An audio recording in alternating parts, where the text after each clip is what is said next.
Hai kawula muda, kalian pasti sudah akrab dong dengan kata konsumtif. Tapi kalian tahu nggak sih apa itu perilaku konsumtif yang sebenarnya sudah lumayan marak terjadi di kalangan remaja? Merujuk pada artikel dengan judul Perilaku Konsumtif di Kalangan Remaja yang diterbitkan Jurnal Riset Tindakan Indonesia, Suyana dan Francisca tahun 2005 halaman 172 menyampaikan pengertian dari perilaku konsumtif sebagai tindakan membeli barang yang bukan untuk mencukupi kebutuhan tetapi untuk memenuhi keinginan yang dilakukan secara berlebihan sehingga menimbulkan pemborosan dan investasian biaya. Kata konsumtif ini bisa diartikan sebagai boros, di mana seseorang mengkonsumsi barang dan jasa secara berlebihan. Kita bisa simpulkan bahwa perilaku konsumtif sebagai tindak membeli barang atau jasa secara berlebihan. Jadi kalau misalnya kalian merasa suka membeli barang yang gak perlu demi hanya sekedar mengikuti tren yang ada, atau kalian boros tanpa berpikir panjang, apa yang terjadi ketika kalian membeli barang ini? Bisa jadi kalian memiliki perilaku konsumtif. Ini salah satu kegiatan kami, yaitu adalah mewawancarai narasumber kami.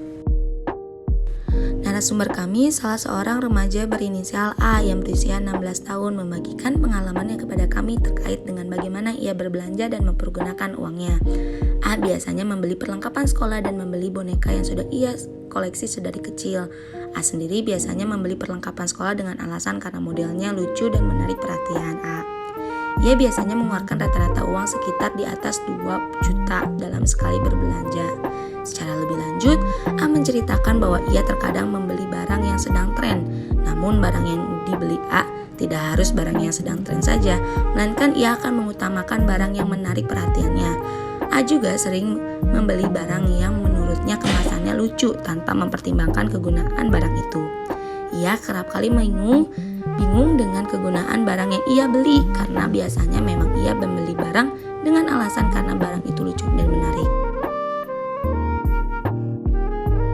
Seringkali A juga membeli barang tanpa mempertimbangkan panjang atau asal beli dengan tujuan untuk menarik perhatian di lingkungan sekitarnya. A juga sering membayarkan teman-temannya saat ia menongkrong supaya semua teman-temannya bisa berkumpul. Ia sendiri merasa puas ketika ia melakukan hal tersebut. Ia tidak merasa keberatan karena ia ingin merasakan kebersamaan dengan teman-temannya. A merasa cukup percaya diri karena ia berada di lingkungan yang membuatnya bisa diterima dan bisa menyesuaikan dengan keadaannya. A merasa lebih percaya diri ketika ia mampu membeli barang yang ia beli karena munculnya perasaan puas dan perasaan lebih keren saat menggunakan barang tersebut. Lingkungan A pun mengambil peran bagaimana A menghabiskan uangnya. Ia menjelaskan jika ia akan mengeluarkan uang dengan jumlah yang sama dengan teman-temannya. Lalu, apa aja sih Kak yang menjadi ciri ketika seseorang berperilaku konsumtif? Merujuk pada artikel yang sama yang berjudul Perilaku Konsumtif di Kalangan Remaja yang diterbitkan Jurnal Riset Tindakan Indonesia, berikut beberapa karakteristik untuk mengidentifikasi perilaku konsumtif pada remaja. Yang pertama, yang menjadi karakteristik ketika seorang remaja berperilaku konsumtif adalah ketika remaja tersebut mudah terpengaruh oleh rayuan penjual. Yang kedua adalah ketika mudah terbujuk iklan, terutama pada kerapian kertas bungkus. Apalagi nih, kalau kertas bungkusnya tuh dihiasi dengan warna-warna menarik. Lalu yang ketiga, ketika remaja tersebut tidak berpikir hemat. Dan yang keempat, menjadi tanda remaja memiliki perilaku konsumtif adalah ketika remaja tersebut kurang realistis, romantik, dan mudah terbujuk atau impulsif. Jika kita lihat dan bandingkan, kita bisa menemukan beberapa ciri yang disebutkan di atas ada pada diri seorang A. Seperti misalnya saja, ia memutuskan untuk membeli barang karena barangnya menarik perhatian A. Dijelaskan juga pada artikel dengan judul Perilaku Konsumtif di Kalangan Remaja yang diterbitkan Jurnal Riset Tindakan Indonesia tentang beberapa aspek yang menjadikan seseorang remaja berperilaku konsumtif. Yang pertama, ada pembelian yang impulsif atau impulsive buying. Aspek ini memperlihatkan seorang remaja berperilaku membeli hanya sekedar didasari oleh hasrat yang tiba-tiba atau keinginan sesaat yang dilakukan tanpa terlebih dahulu mempertimbangkannya, tidak memikirkan apa yang akan terjadi kemudian dan biasanya bersifat emosional. Lalu yang kedua, ada pemborosan atau wasteful buying. Merupakan perilaku konsumtif sebagai salah satu perilaku boros yang menghambur-hamburkan banyak dana tanpa didasari adanya kebutuhan yang jelas. Lalu yang ketiga adalah mencari kesenangan atau non-rational buying. Perilaku tersebut dilakukan bertujuan untuk mencari kesenangan. Salah satu cara yang dicari adalah kenyamanan fisik, di mana dalam hal ini dilatar belakangi oleh sifat remaja yang akan merasa senang dan nyaman ketika dia memakai barang yang dapat membuatnya trendy. A sendiri menunjukkan ketiga aspek di atas, baik pembelian yang impulsif yang terlihat dari bagaimana ia membeli barang yang menurutnya menarik tanpa pertimbangan kegunaan, lalu ada pemborosan dan mencari kesenangan. Mencari kesenangan atau non-rational buying juga ditunjukkan oleh perilaku A yang lebih merasa percaya diri ketika ia mampu membeli barang. Ia juga mencoba untuk menarik perhatian lingkungannya dengan membeli barang-barang yang menurutnya menarik. Faktor yang mempengaruhi. Ada dua faktor yang mempengaruhi mengapa seseorang bisa memiliki gaya hidup yang konsumtif yang diterangkan dalam artikel yang sama, yakni faktor internal dan faktor eksternal. Yang pertama yaitu faktor internal. Disampaikan ada beberapa faktor internal dari gaya hidup konsumtif dalam Mangkunegara tahun 2005 halaman 45, yakni yang pertama yaitu motivasi, yang kedua pengamatan dan proses belajar, yang ketiga kepribadian dan konsep diri dalam Kotler tahun 1994 halaman 195 dan juga kepercayaan.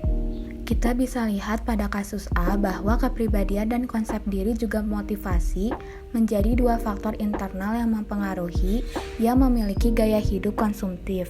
Ia akan lebih merasa percaya diri dalam membeli barang yang baru dan terkadang ia membeli barang dengan motivasi untuk menarik perhatian sekitar. Yang kedua yaitu faktor eksternal, antara lain yang pertama lingkungan di mana ia dilahirkan dan dibesarkan dalam Lestarina dan kawan-kawan tahun 2017, dan yang kedua kebudayaan, kelas sosial, kelompok anutan dan keluarga dalam Mangkunegara tahun 2005 halaman 44. Tidak hanya faktor internal, faktor eksternal juga mempengaruhi gaya hidup konsumtif A yang terlihat dari jawabannya tentang bagaimana ia akan menghabiskan uang sebesar dengan uang yang dikeluarkan oleh teman-temannya. Milestone yang bermasalah. Lalu ada juga nih milestone yang bermasalah ketika seseorang memiliki gaya hidup yang konsumtif. Yang pertama, remaja dengan harga diri atau self-esteem yang rendah akan membeli barang-barang yang diinginkannya untuk mencari kesenangan mereka semata. Sebagai akibatnya menghabiskan waktunya untuk berbelanja. Hal ini sesuai dengan pendapat Haditono dalam Sumartono tahun 2002. Dan yang kedua yaitu salah satu aspek proses informasi kognitifnya belum berkembang dengan baik, yakni regulasi diri kognitifnya, sehingga mereka tidak mampu melakukan pengawasan dan evaluasi yang mumpuni dalam buku Laura Eberg tahun 2013. Dampak jika perilaku konsumtif tidak teratasi yang pertama adalah kecemburuan sosial. Bayangkan jika seseorang yang berperilaku konsumtif ini dilihat oleh seseorang yang kurang mampu untuk mengikuti pola gaya hidup orang konsumtif. Tentu akan ada kecemburuan sosial dan ketimpangan. Yang kedua adalah boros dan tidak mampu mengelola keuangan. Seseorang yang konsumtif akan mengamburkan uangnya dan tidak jarang membuat kesulitan untuk menyisihkan uang yang mereka miliki. Lalu munculnya kecemasan. Hal ini dikarenakan individu selalu merasa bahwa ada tuntutan untuk membeli barang yang diinginkannya. Lalu bagaimana cara mengatasi perilaku konsumtif ini? Kalian bisa mulai dengan mengatur keuangan kalian, seperti membuat list berapa target pengeluaran kalian dalam waktu tertentu dan berapa jumlah uang yang akan disisihkan. Jangan lupa untuk selalu mempertimbangkan apa kegunaan barang dan jasa yang kalian belanjakan. Jangan sampai membeli barang-barang yang tidak perlu. Dalam mengatasi perilaku konsumtif, di kalangan remaja, guru BK juga bisa turun tangan dengan memulai lebih memperhatikan perilaku konsumtif di kalangan siswanya. Think before you buy.